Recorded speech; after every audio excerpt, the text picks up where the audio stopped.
François Barbé-Marbois. Marquis de Barbé-Marbois was a French politician. Early career. Born in Metz, where his father was director of the local mint, Barbé-Marbois tutored the children of the Marquis de Castries. In 1779 he was made secretary of the French legation to the United States. In 1780, Barbé-Marbois sent a questionnaire to the governors of all 13 former American colonies, seeking information about each state's geography, natural resources, history, and government. Thomas Jefferson, who was then finishing his final term as Virginia's governor, responded to this query with a manuscript that later became his famous Notes on the State of Virginia. When the minister Chevalier de la Luzerne returned to France in 1783, Barbé-Marbois remained in America as chargé d'affaires in 1784. That year he married Elizabeth Moore, the daughter of William Moore, former governor of Pennsylvania. In 1785 he became intendant of the colony of Saint-Domingue under the ancient regime. In the Revolution, at the close of 1789, he returned to France, and then placed his services at the disposal of the French Revolutionary government. In 1791 he was sent to Regensburg to help the Marquis de Noailles, the French ambassador. Suspected of treason, he was arrested on his return but soon freed.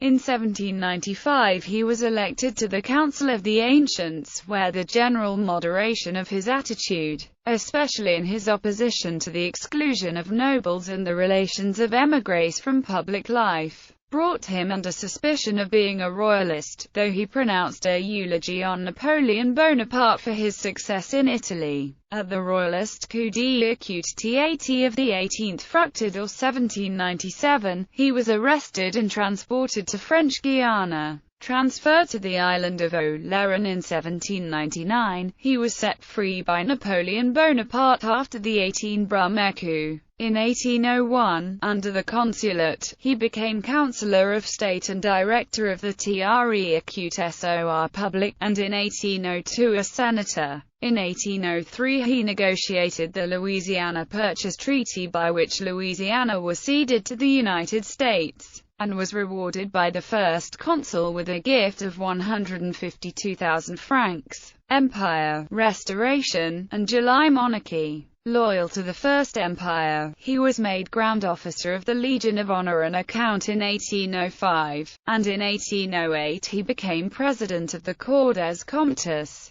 His career as head of the Treasury ended in 1806. In return for these favors, he heaped praise upon Napoleon, yet, in 1814, he helped to draw up the Act of Abdication of the Emperor, and declared to the Corps des Comptes, with reference to the invasion of France by the Sixth Coalition, united for the most beautiful of causes, it is long since we have been as free as we are now. In the presence of the foreigner in arms, in June of that year, under the First Restoration, Barbé-Marbois was made peer of France by King Louis XVIII, and confirmed in his office as President of the Corps des Comptes. Deprived of his positions by Napoleon during the 100 Days, he was appointed Minister of Justice under the Duc de Richelieu, tried unsuccessfully to gain the confidence of the ultra-royalists, and withdrew at the end of 9 months. In 1830, when the July Revolution brought Louis-Philippe and the Orléans monarchy, Barbé-Marbois went, as President of the Corps des Comptes,